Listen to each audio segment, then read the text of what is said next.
ചേർത്തല തിരോധാന കേസുകളിലേക്ക് ഒരാൾ കൂടി.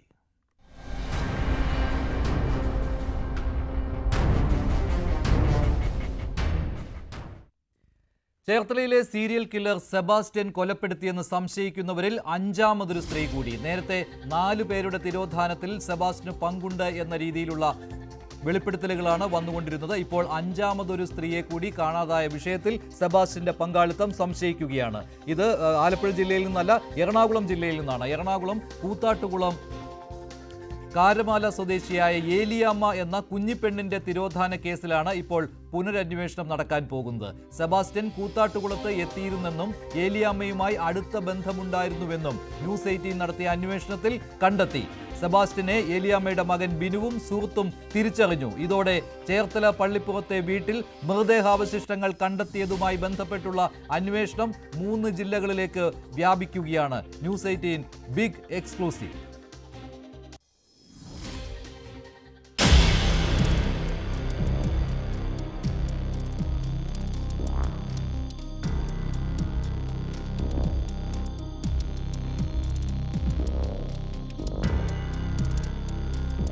കഴിഞ്ഞ ജൂലൈ 28-ന് സെബാസ്റ്റ്യന്റെ പള്ളിപ്പുറത്തെ വീട്ടുവളപ്പിൽ മൃതദേഹാവശിഷ്ടങ്ങൾ കണ്ടെത്തുമ്പോൾ പോലീസിന് മുന്നിലുള്ളത് കടക്കരപ്പള്ളി സ്വദേശിനി ബിന്ദു പത്മനാഭൻ, ഏറ്റുമാനൂർ സ്വദേശിനി ജൈനമ്മ എന്നീ സ്ത്രീകളുടെ തിരോധാനം മാത്രം. പിന്നീട് ചേർത്തലയിലും പരിസര പ്രദേശങ്ങളിൽ നിന്നും സമാന സാഹചര്യങ്ങളിൽ സെബാസ്റ്റ്യനുമായി ബന്ധപ്പെട്ട് കാണാതായ സ്ത്രീകളുടെ എണ്ണം 4 വർദ്ധിക്കുന്നു. ഏറ്റവും ഒടുവിലിതാ മറ്റൊന്നുകൂടി.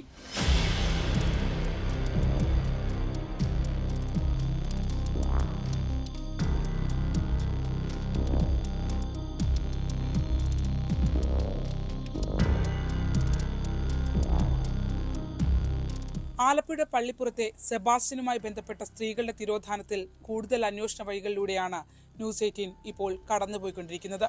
ഓരോ ദിവസവും ഞെട്ടിക്കുന്ന വിവരങ്ങളാണ് ഈ കേസുമായി ബന്ധപ്പെട്ട്, പ്രത്യേകിച്ച് സെബാസ്റ്റ്യനുമായി ബന്ധപ്പെട്ട് നമുക്ക് അറിയാൻ കഴിയുന്നത്. ഇപ്പോൾ വാർത്താ സംഘം എത്തി നിൽക്കുന്നത് എറണാകുളം ജില്ലയിലെ കൂത്താട്ടുകുളത്തെ കാരമല എന്ന ഗ്രാമത്തിലാണ്. ഇവിടെ സെബാസ്റ്റ്യനുമായി ബന്ധപ്പെട്ട ചില ഞെട്ടിക്കുന്ന നിർണായകമായ വിവരങ്ങൾ ന്യൂസ് 18 പങ്കുവയ്ക്കുകയാണ്.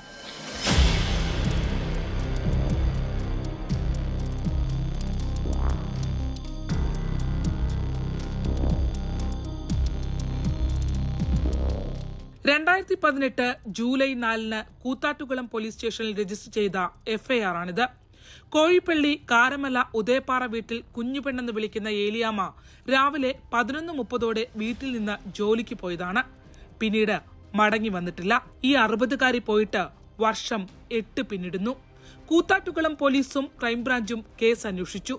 പക്ഷേ യാതൊരു വിവരവും ആർക്കും ഇതുവരെ ലഭ്യമായിട്ടില്ല.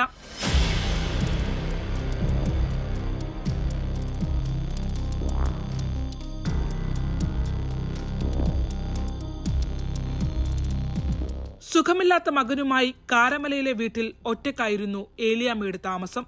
വിവാഹ ബ്രോക്കറാണ്. കൂത്താട്ടുകുളം പ്രൈവറ്റ് ബസ് സ്റ്റാൻഡായിരുന്നു തൊഴിലിന്റെ കേന്ദ്രം. സുഹൃത്ത് മേരിയും ബസ് സ്റ്റാൻഡിൽ അക്കാലത്ത് കൂടെ ഉണ്ടായിരുന്നവരും ആരായിരുന്നു ഏലിയാമ്മയെന്ന് നമ്മളോട് പറയുന്നു. 2018 വരെ അവരുടെ ഉണ്ടായിരുന്നു. ലോട്ടറി കച്ചവടമൊക്കെ നടത്തിയിരുന്ന ബ്രോക്കർ പണിയൊക്കെ ഉണ്ടായിരുന്നു ഏലിയാമ്മ. ബ്രോക്കർ പണി ഉണ്ടായിരുന്ന കുഞ്ഞുണിയേച്ചിയാണോ? അതെ അതെ അതെ. പുള്ളിക്കാരത്തിനെ കാണാതെ പോയിട്ട് ഇതുവരെ കണ്ടിട്ടില്ല. അതാ ചോദിച്ചാ. അപ്പൊ ഇതുവരെ കണ്ടു കിട്ടിയിട്ടില്ല എന്നാണ് പറയുന്നേ. യുണീച്ചിന് ഇതുവരെ ഇപ്പൊ 4-5 കൊല്ലം കണ്ടായി, ഇതുവരെ കണ്ടിട്ടില്ല. കാണാതാകുമ്പോ എത്ര വയസ്സുണ്ടാവും ഏകദേശം? ഒരു 10-70 വയസ്സോടെ അടുത്തുണ്ട് പുള്ളിക്കാരത്തേക്ക്. ആണല്ലേ? എന്തായിരുന്നു പുള്ളിക്കാരുടെ പണി? എന്തായിരുന്നു? ബ്രോക്കർ പണിയായിരുന്നു, കല്യാണ ബ്രോക്കർ. 11 മണിയാകുമ്പോഴത്തേക്കും പുള്ളിക്കാരത്തി ഇവിടെ ഉണ്ട് ബസ് സ്റ്റാൻഡില്. അപ്പൊ എന്റെ അടുത്ത് വന്ന് മുറുക്കാനൊക്കെ വാങ്ങിച്ചിട്ടേ പോവുള്ളൂ. ഒരു മകൻ തളർന്നു കിടക്കുകയല്ലായിരുന്നു. ആ മോന് എല്ലാം സീറ്റ്സ് എല്ലാം കൊടുത്തിട്ട് കഞ്ഞിയും കൊടുത്ത് അതിനെ കുളിപ്പിച്ച് ഡ്രസ്സൊക്കെ മാറ്റിയിട്ട് പുള്ളിക്കാരത്തി ഇവിടെ വരുള്ളൂ. മക്കളൊക്കെ സഹായമില്ലായിരുന്നു? മക്കൾ ഒരു മകനും ഒരു 2 ആണും. മക്കളല്ലേ? 3. 2 ആണും ഒരു പെണ്ണും ആയിരുന്നു. ഒരെണ്ണം തളർന്നു കിടക്കുന്നല്ലേ ആൺകുട്ടികളിൽ ഒരാള്. ഇവിടെ എന്തായിരുന്നു? അവര് ബ്രോക്കർ പണിയായിരുന്നോ? ഇവിടെ ലോട്ടറി എവിടെയായിരുന്നു ലോട്ടറി കച്ചവടം? നടന്ന് കടയിൽ കിട്ടിക്കുമ്പോൾ പെട്ടിക്കട ഇരിക്കുമ്പോഴേ അവർ അത് യഥാർത്ഥം അറിയണമെങ്കിൽ അവിടെ ഒരു വീട്ടിൽ ഇതേ കയറില്ലേ വീടാ ഓടിന്റെ വീടില്ലേ സീറ്റൊക്കെ അല്ലേ അവിടെ ചോദിച്ചാൽ കറക്റ്റ് അറിയാം. അവരുടെ കൂടെ ആയിരുന്നു പോണോ വരി അവരുടെ കൂടെ ആയിരുന്നു. കൂത്താട്ടുകുളം പ്രൈവറ്റ് ബസ് സ്റ്റാൻഡിൽ നിന്നും 4.5 കിലോമീറ്റർ ദൂരമുണ്ട് പാലപ്പുഴ പഞ്ചായത്തിലെ കാരമലയിലേക്ക്.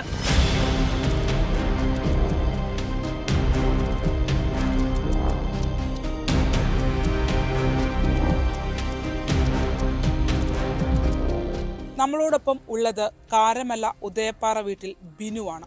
ബിനുവിന്റെ അമ്മ കുഞ്ഞു പെണ്ണിനെ 2018 കാണാതായി. അവർ കൂത്താട്ടുകുളം ബസ് സ്റ്റാൻഡ് കേന്ദ്രീകരിച്ച് ലോട്ടറി വിൽപ്പനയും ബ്രോക്കർ പരിപാടികളുമൊക്കെയായി നടന്നിരുന്ന ഒരു സ്ത്രീയാണ്. ബിനുവിന്റെ അമ്മയുടെ തിരോധാനം പള്ളിപ്പുറത്തെ കേസുകളുമായി ബന്ധമുണ്ട് എന്നുള്ളതാണ് അന്വേഷണ സംഘത്തിന്റെ കണ്ടെത്തൽ. സെബാസ്റ്റ്യന്റെ സാന്നിധ്യവും ഇവിടെ സ്ഥിരീകരിക്കപ്പെടുന്നുണ്ട്. ബിനു, അമ്മയെ കാണാതാവുന്ന ഒരു സാഹചര്യം എന്തായിരുന്നു? ഏത് മാസമാണ് കാണാതാവുന്നത്? ജൂലൈയിൽ 4 മുതലാണ് കാണാതാവുന്നത്. അമ്മയൊന്നിൻ്റെ അവിടെ ഒന്ന് 10 മണിയുടെ വണ്ടിക്കാണ് പോകുന്നത്. സാധാരണ തിരിച്ച് 5-ന്റെ വണ്ടിക്ക് വരാറുള്ളൂ. അന്വേഷണം തുടങ്ങി. അതായത് ഈ ജൂലൈ 4 രാവിലെ വീട്ടിൽ നിന്ന് അമ്മ പോയതാണ്. അമ്മ എന്ത് ജോലിയാണ് ചെയ്യുന്നത്? ബ്രോക്കർ പരിപാടിയാണ് കൂടുതലുണ്ടായിരുന്നത്. ബ്രോക്കർ പരിപാടിയായിട്ടാണ്. ലോട്ടറി കച്ചവടം ഉണ്ടായിരുന്നല്ലോ? കച്ചവടം ഇല്ലായിരുന്നു. ലോട്ടറി കച്ചവടം ഇല്ലായിരുന്നു, ബ്രോക്കർ പരിപാടിയായിരുന്നു കൂടുതലും.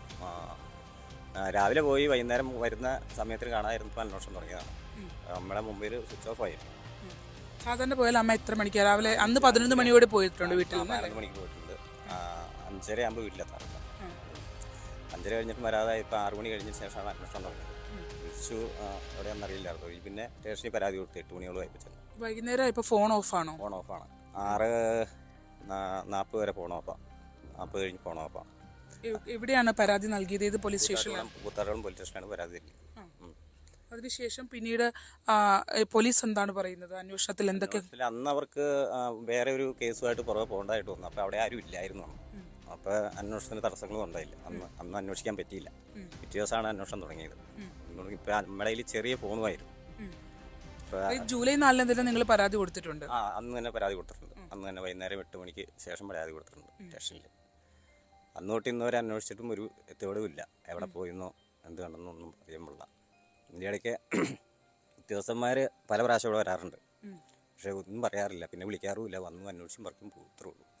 അതിനുശേഷം പിന്നീട് ലോക്കൽ പോലീസിൽ നിന്ന് ക്രൈംബ്രാഞ്ചിലേക്ക് അന്വേഷണം ക്രൈംബ്രാഞ്ചിലേക്ക് മാറിയായിരുന്നു. ക്രൈംബ്രാഞ്ചിൽ മാറി ക്രൈംബ്രാഞ്ചിൻ്റെ ഉദ്യോഗസ്ഥന്മാർ 2 പ്രാവശ്യം വന്നു. അത് കഴിഞ്ഞ് അവർ വന്നല്ലാണ്ട് പിന്നെ വിളിക്കുകയോ പറയുകയോ അന്വേഷിക്കുകയോ ഒന്നും ചെയ്തിട്ടില്ല. ഈ സെബാസ്റ്റ്യനെ ബിനു കണ്ടു എന്നുള്ളത് പോലീസിന് മൊഴി നൽകിയിട്ടുണ്ടല്ലോ. അങ്ങനെ ഒരാളാണ്. പിന്നെ അവിടെ ഒരു ചെറിയൊരു വീഡിയോയുടെ ഒരു CCTVയുടെ ദൃശ്യം കിട്ടിയായിരുന്നു. അങ്ങനെ അമ്മയും ഒരാൾക്കാണ് അത് സ്റ്റേഷനിൽ ഏൽപ്പിച്ചിട്ടുള്ള. അമ്മയും അദ്ദേഹം തമ്മിൽ എന്തായിരുന്നു ബന്ധം? ഒരു ബ്രോക്കർമാരാണ്. പുള്ളിയും ബ്രോക്കർ രീതിയിലാണ് ഇവിടെ വന്നത്. ബ്രോക്കറിന്റെ പരിപാടിയൊക്കെ ആയിട്ടാണ് വരുന്നത്. ബ്രോക്കർ അമ്മയും അവരുമായിട്ട് എന്തെങ്കിലും കണക്ഷൻ ഉണ്ടാവുമായിരിക്കും. ഞാൻ മനസ്സിലാക്കിയെടുത്തോളം ബിനുവും നിരന്തരം എല്ലാ ദിവസവും ബസ് സ്റ്റാൻഡിൽ പോകുന്ന ആളാണ്. സ്വാഭാവികമായും അമ്മയെ സെബാസ്റ്റ്യനെ കണ്ടിട്ടുണ്ടാവും. ഒന്നിച്ച് കണ്ടതായിട്ട് കുറേയൊക്കെ ഓർമ്മയുണ്ട്. പുള്ളിയാണെന്നാണ് ഉറപ്പിച്ചിരിക്കുന്നത്. ആ ഒരു CCTV ദൃശ്യമുണ്ട്. അതും വെച്ച് എന്താ കണ്ടേ? CCTV ദൃശ്യത്തിൽ രണ്ടുപേരും ഒന്നിച്ച് നടന്നു പോകുന്നതാണ് കണ്ടാകണേ.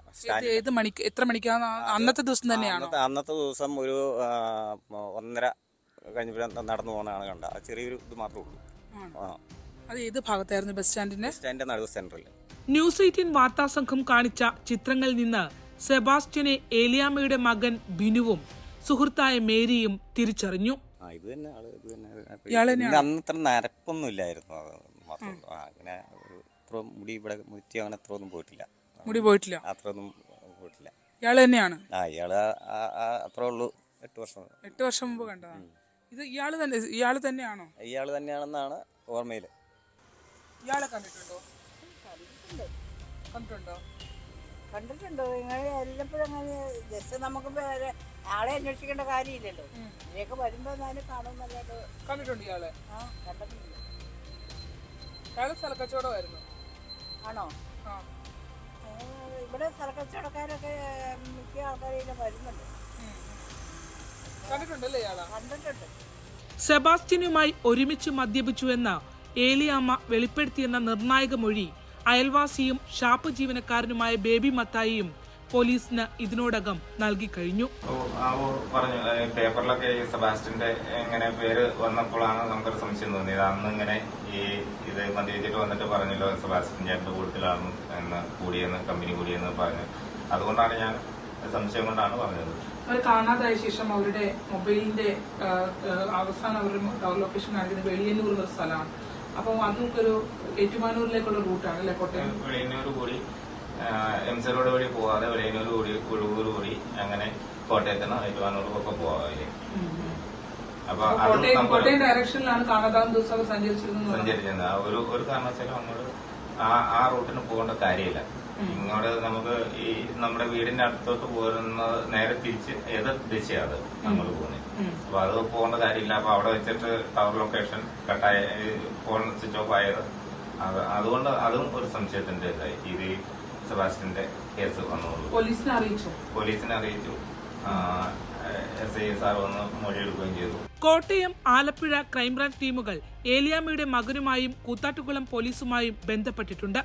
ബ്രോക്കർമാർ കേന്ദ്രീകരിച്ചിരുന്ന ബസ് സ്റ്റാൻഡിൽ സെബാസ്റ്റ്യനും എത്തിയിരുന്നുവെന്നാണ് അന്വേഷണ സംഘത്തിന്റെ കണക്കുകൂട്ടൽ.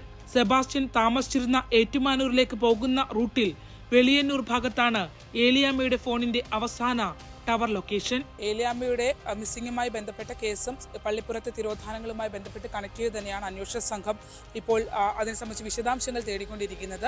ആലുവയിലുള്ള ക്രൈംബ്രാഞ്ച് സംഘമായിരുന്നു ബിനുവിന്റെ അമ്മയുടേതുമായി ബന്ധപ്പെട്ട കേസ് പിന്നീട് അന്വേഷിച്ചത്. ഇപ്പോൾ നിലവിൽ ഇത് കേന്ദ്രീകരിച്ച്, അതായത് ഈ കേസുകൾ സെബാസ്റ്റ്യനുമായി ബന്ധപ്പെട്ട തിരോധാന കേസുകൾ കേന്ദ്രീകരിച്ചൊരു അന്വേഷണമാണ് നടക്കുന്നത്. ആ അന്വേഷണ സംഘവും ഈ കേസുമായി ബന്ധപ്പെട്ട വിശദാംശങ്ങൾ തേടുന്നുണ്ട്. സെബാസ്റ്റ്യന്റെ സാന്നിധ്യം അവർ ബസ് സ്റ്റാൻഡിൽ തിരിച്ചറിയാൻ അന്വേഷണ സംഘത്തിന് കഴിഞ്ഞിട്ടുണ്ട്.